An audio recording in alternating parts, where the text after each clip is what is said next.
ராமநாதபுரம் நகராட்சி பகுதிகளில் 10,43,00,000 ரூபாய் மதிப்பீட்டில் பாதாள சாக்கடை குழாய் பதிப்பது தொடர்பான தீர்மானம் நிறைவேற்றும் அவசர நகர்மன்ற கூட்டம் நடைபெற்றது.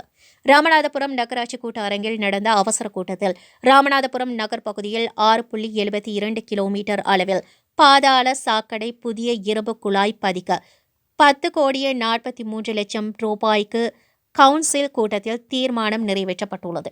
இக்கூட்டத்திற்கு நகராட்சி தலைவர் R.K. கார்மேகம் தலைமை வகித்தார். துணைத் தலைவர் பிரவீன் தங்கம் மற்றும் செயற்பொறியாளர் ரங்கராஜ் ஆகியோர் முன்னிலையில் வகித்தனர். ராமநாதபுரம் நகரில் பாதாள சாக்கடை திட்டத்தில் சிமெண்ட் பம்பிங் குழாய்களில் அரிப்பு ஏற்பட்டு அடிக்கடி உடைப்பு ஏற்படுகிறது. இதனை சீரமைக்க 9,98,00,000 ரூபாயில் 6.72 கிலோமீட்டர் புதிய இரும்பு குழாய்கள் பதிக்கப்பட உள்ளது.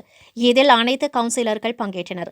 பாதாள சாக்கடை புதிய குழாய் பதிக்கும் பணிகள் ஓரிரு வாரத்தில் துவங்க உள்ளது. மேலும் 9,13,00,000 ரூபாயில் ரோடு அமைக்கும் பணிக்கும் டெண்டர் கோரப்பட்டுள்ளது.